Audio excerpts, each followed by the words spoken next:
I was born in 1533, the daughter of Henry VIII and his second wife, Anne Boleyn.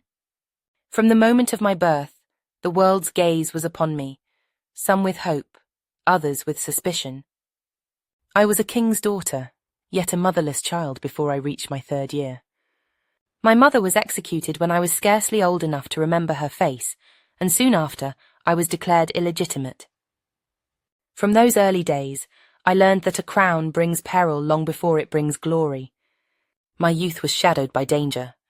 When my half-brother Edward became king, I kept to my books and my prayers, studying languages, history, and the art of rule. But when Edward died and my sister Mary took the throne, my life once again hung in the balance. I was Protestant, she was not. To her I was both sister and threat. I was accused of treason, imprisoned within the tower's cold stone walls, and made to wonder each morning whether I would see another dawn. Those were dark days indeed, yet I endured. I learned patience, silence, and the value of caution. When Mary died in 1558, I was 25.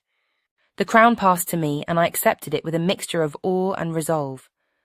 My kingdom was divided, torn by faith, bruised by fear, weary from years of uncertainty. I knew that only balance could heal such wounds. Thus, I restored the Church of England my father had founded, yet tempered it with tolerance, that both Protestant and Catholic might worship under one rule. It was not perfect harmony, but it was peace, and peace was what England needed most. In those first years I learned quickly that to rule as a woman was to walk upon a blade. Foreign kings sought my hand in marriage, each thinking to bind England to their cause.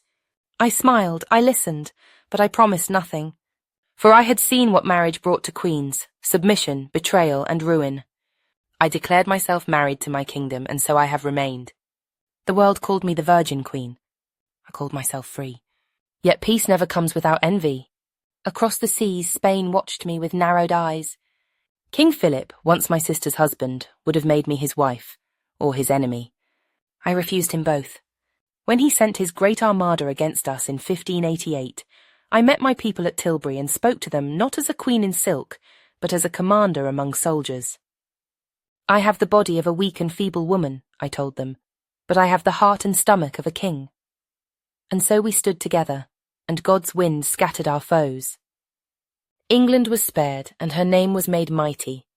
Those were my proudest days, not for victory alone, but for unity. In that triumph, my people saw themselves as one nation, brave, steadfast, and free from fear. Under my rule, England has flourished. Poets and playwrights have given our language beauty and soul. Among them, a man named William Shakespeare, whose words will, I think, outlive us all. Beyond our shores, bold men have sailed to new worlds: Drake, Raleigh, and others whose courage has carried England's banner across the oceans. I have encouraged them, for I believe England's destiny lies not in isolation but in discovery. Yet my reign has not been without sorrow. My cousin, Mary Queen of Scots, sought my crown as her own. For years I kept her in safe custody, hoping time would temper her ambition. But plots were formed in her name, plots that would have brought death to me and war to England. In the end, her execution was signed by my hand. I wept for it, but a queen cannot live by pity when her throne is at stake. Now, as my years draw on, I see what I have made. I have given England peace, strength, and purpose. I have ruled alone, yet never without care for my people. I have no child to bear my name, but I need none, for my true heir is England herself.